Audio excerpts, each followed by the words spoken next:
હે મને આવ્યો છે 3 દીથી તાવ, ખાવાનું કાંઈ ભાવતું નથી, મને આવે છે ઘરની યાદ, અહીંયા હવે ગમતું નથી. 3 દિવસથી તાવ આવ્યો, કે ગમતું નથી ને ખાવાનું ભાવતું નથી. ભોળા દાદા ગયા છે ગામમાં ફ્રૂટ લેવા, હબ આવે તો હારું, બહુ ભૂખ લાગી.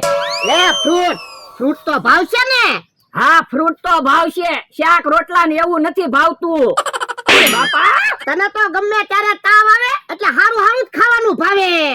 પણ તાવ આવેલો છે, ધોલું હું કામ મારો? એ હારું, હવે ધોલ ની મારું, હાલ આપણે ફ્રૂટ ખાવી. પણ તમારે હું કામ ફ્રૂટ ખાવું? તમે તો શાક રોટલા ખાવ ને, મને તાવ આવેલો છે. પણ તું એટલું બધું ફ્રૂટ ખાઈ જાય? હા એટલું ફ્રૂટ તો જોવે જ તે ને, મને તાવ આવેલો છે. એ હારું, હું થોડુંક જ ફ્રૂટ ખાઈશ બસ. એ વાંધો નહીં, ખાવા માંડ. હે બકુલભાઈ મમરાભાઈ આવે? હે તો ફ્રૂટ હંતાડી દે. પણ ફ્રૂટ હું કામ હંતાડવું? હું એવડાને કહી દઈશ મને તાવ આવેલો છે. એ હારું. હે ફ્રૂટ ખાવશો? એ મને 3 દિવસથી તાવ આવ્યો ને એટલે ફ્રૂટ ખાવી. હે 3 દિવસથી તાવ આવ્યો તું ખાટલે બેઠો? ભોળા દાદા તમને એટલી નથી ખબર પડતી? તાવ આવતો હોય દવાખાને લઈ જવાય. દવાખાને વયો જાન કામ, 4-5 દી તારા ઘરે વયો જા, આરામ તો થાય. રોવે હું કામ? એ મને ઘર યાદ આવી ગયું, મારા ઘરે જાવું. પણ તારે ઘરે હું કામ જાવું? હું તને ફ્રૂટ તો લાવી દઉં છું. એ મને દડા દાદા યાદ આવી ગયા. તો ભોળા દાદા તમારા માણસને દડા દાદા પાસે લઈ જાવ. ઓલા દડા દાદા વયા ગયા એના 10 વર્ષ થયા, હવે મારે દડા દાદાને ક્યાં ગોતવા? તો પણ એક કામ કરો ને, દડા દાદા જ્યાં બેસતા ત્યાં એને ઘડીક બેહાડીજો તોય સારું થઈ જાહે. એલા તને આ દડા દાદા કેમ યાદ આવ્યા? એ દડા દાદા તે તમારી જેમ મને ફ્રૂટ ખવડાવતા એટલે. ઠીક. તો જા તું તારા ગામડે એક આંટો મારી આવ્યો તે. ના રે ના, ઈ ગામડે ગયો હોય ને પછી પાછો જ ન આવે. તો પણ 4-5 દી તમે એની હારે જાવ? ના રે ના, તો વાડીનું ધ્યાન કોણ રાખે? વાડીની બળતરા તમે હું કામ કરો? અહીંયા બધું એમ સંભાળી લેવું. ના રે ના, તમારી ઉપર મને સેજે વિશ્વાસ ન આવે હો. પણ બકુલભાઈ મમરાભાઈ ઉપર થોડોક તો વિશ્વાસ મૂકો, ઈવડે કઈ વાડી લઈને નહીં વયા જાય. એ હારું હાલ તો. ઉભા રહો, ફ્રૂટ ક્યાં લઈને જાવ? રસ્તામાં ફ્રૂટ ખાતા ખાતા ન જવાય, રસ્તામાં ઘણી ફ્રૂટ ની દુકાન આવશે, ત્યાંથી બીજું ફ્રૂટ લઈ લેજો. એ હારું હાલ. યો બોલો, ફ્રૂટ માં જીવ છે તો હું આપણે ફ્રૂટ નહીં ખાવું હોય તો? ઉપર એટલે શું છે? એ તું ભલે કે પણ મને એની ઉપર વિશ્વાસ ન આવે. એ તો તમે વાડીએ રહ્યો, હું એકલો મારા ગામડે વયો જાઈશ. પણ ઘડીક ઉભો રહે ને, એ હું વાતું કરી સાંભળવી. પણ અહીંયા ઉભા રહેવું તો ઈવડે આપણને ફાળી જાહે. તો હાલ તો આમ કઈ સાંભળવી. એ હારું. હમણાં ભાઈ સંતરા ખાઈને પછી કાંઈક પ્લાન બનાવી. પણ હવે ક્યાં પ્લાન બનાવવાની જરૂર છે? 500 વીઘા જમીન આપણી છે ને. હા ઈ હાચું. હે કેમ યાર તમે ખાટલા બેઠા? ઘોડો ની ક્યાં ગયા? એ તો બહાર ગામ ગયા. ઠીક. ક્યાં કાકા તમારા સંતરા ખાવા જ લ્યો.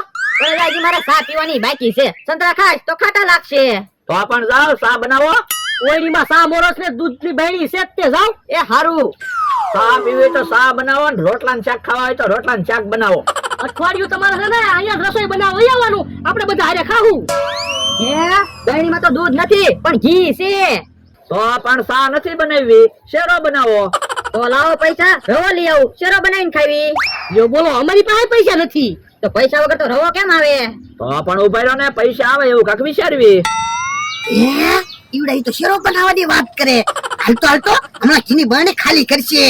પણ ઉપાય રહ્યો ને, ઈવડાની પાસે ક્યાં રવો લેવાના પૈસા છે, કેમ શેરો બનાવવાના?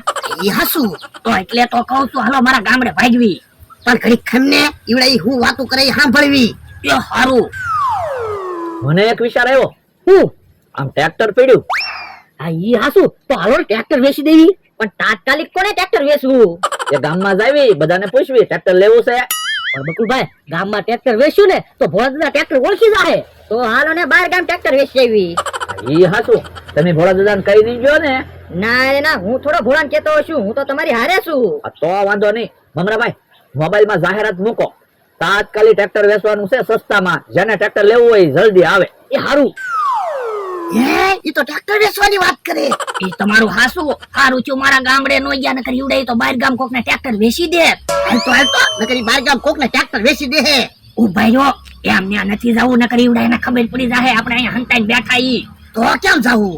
એક કામ કરવી, આપણે બહાર ગામના માણસો બનીને જાવીને ટ્રેક્ટર આપણે લઈ લેવી, પછી બીજાને કેમ ટ્રેક્ટર વેચવાના? આ ઈ હાસુ હાલ બકુલભાઈ બધા કિંમત જણાવવાનું કે તો આપણે રૂબરૂ મળો એમ લખો એ હારું જોવો આ વાડીનો ફોન માં એડ્રેસ હતું તો હું કહું ને એવું ટ્રેક્ટર લેવાનું છે યો બોલો હાર લેવાનો હતો તોય તમે કીધું એવો હાર લીધો હવે ટ્રેક્ટર લેવાનું છે તો ઈ તે તમે કયો એવું ટ્રેક્ટર લેવાનું હોય હા યો બોલો મારું તો ઘરમાં કઈ હાલતું જ નથી પણ તમને ક્યાં વસ્તુમાં કઈ ખબર પડે કોણ માથાકૂટ છે દાદા એ ટ્રેક્ટર લેવા આવ્યા હા બીજા હાલત આપી હતી ફોનમાં તો બોલો ને ટ્રેક્ટર ની શું કિંમત છે 5 લાખ રૂપિયામાં દેવાનું છે ટ્રેક્ટર તમે તો સસ્તામાં ટ્રેક્ટર દેવાની વાત કરતા હતા ને અમે તો 20,000 રૂપિયા જ લાવ્યા કોઈ વાંધો નહીં 20,000 તો 20,000 ભોળા દાદા આપી દો 20,000 રૂપિયા હે ઉભા રહી આપી દો એ ભોળા દાદા ભાગો તું તો ભાગે જીની પાડે લાય ઓય બાપા લઈ લે તો સંતરા લઈ લે કાઢ તો ઢીબી નાખવા છે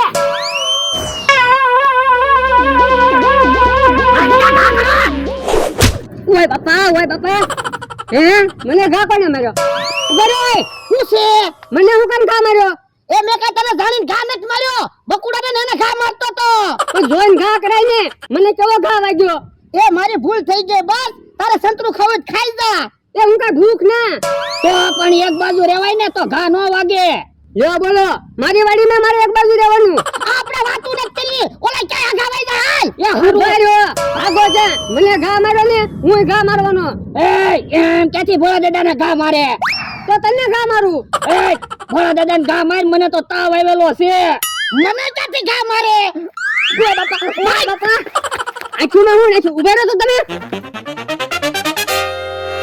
તો કહેતા હતા ને ભોળોની બહાર ગામ ગયેલા છે પણ ભોળા દાદા ની તો એના માણસના ગામડે જ જવા નીકળ્યા હતા ખામમરા ભાઈ હા અમને કઈ ગયા તા તો ઘડીકમાં કેમ પાછા આવ્યા કોને ખબર કે ખંતાઈને બેઠા છે એની કરતા તો ગામમાં સાપી આવ્યો તો હારું હતું માર તો ન ખાવા પડે પણ આમાં તો કરેક્ટ મારે ખાવા પડે કામમરા ભાઈ તો તમારે મફતમાં સા પીવું હોય તો કાંઈક માર ખાવા પડે ભોળો કેવો ખીજાણેલો છે મને કેવી એક ઢોલ આટી ગયો તો એટલે કહું છું આખો દી આજ અહીંયા હંતાઈ રહેવું છે કે જાવું જ નથી એ હારું હે આવડા તો અહીંયા હંતાડા એ ભાગો ભાગો ક્યાંથી ભાગો ક્યાંથી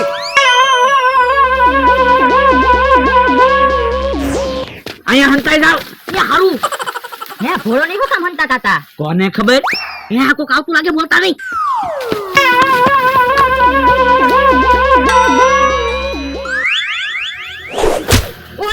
ઓય બાપા હે ક્યાં કાકા તમે મને હું કામ ઘા માર્યો મને એમ કે ડોકો ની આયા હંતાણા તમે હું કામ આયા હંતાણા એ ભોળા દાદા ને અમારે માથાકૂટ થઈ ગઈ એટલે મારે ડોહા ને માથાકૂટ થઈ ગઈ તમારે ભોળ દાદા શું માથાકૂટ થઈ એક તો મને સંતરું માર્યું અને પાછા આંખોમાં સંતરાનો રસ નાખ્યો ઈ હાસુ આમ થા સંતરું વાગે બહુ એક કામ કરવી તો મમરા ભાઈ મને એક વિચાર આવ્યો શું આપણે કોનાથી બીન ભાગવી ભોળ દાદા રેનાથી અને ભોળા દાદા ની કોનથી બીન ભાગે છે અમતાભાઈ થી તો પણ અમતાભાઈ અહીંયા હંતાઈ ઉભા રહે અને આપણે આમ જાવી એટલે ભોળા દાદા ની આપણી વાહે દોડશે હા અહીંયા પોગે પછી અમતાભાઈ સંભાળી લે ઈ હાસુ અમતા તો અહીંયા ધોકો લઈને હંતાઈ જા અમે ઘોડાને ને એને લઈને આવી એ વાંધો નહીં હાલો આપણે તમે જોવો અમને ડોહની અહીંયા આવે ને એટલે ડીબી નાખવા છે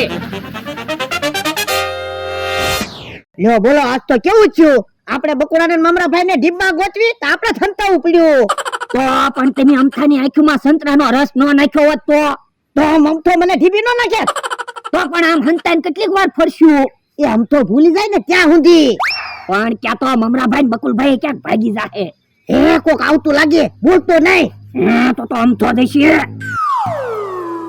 મમરા ભાઈ ભોળા દાદા ની મને બહુ બીક લાગે હું આજ તો બહુ રીહમાં હતા આ શું બકુલભાઈ હાથમાં આવી જાવ ને તો આપણને ઢીબી નાખશે મને તો ઘોડાની બહુ બીક લાગે હો તો પણ મમરા ભાઈ હું ઘરે કેમ પગીશ બકુલભાઈ ધ્યાન રાખીને હાલજો આજુબાજુમાં ક્યાંક ખંતાડેલા હશે ને તો ઢીબી નાખશે ઈ હસુ ધ્યાન તો રાખવી જ પડશે પણ મમરા તું એટલો બધો હું કેમ બીવે બીક તો લાગે જ તે ને ઘોડા દાદા કેટલા ખાતા છે તો મને બહુ બીક લાગે હલો ધીમે ધીમે મારા ઘરે તો જવું જ પડશે ઘરે ક્યાંથી જાવ ઘરે તો એ ભોળા દાદા ભાગો ભાગો ક્યાંથી હે આવે છે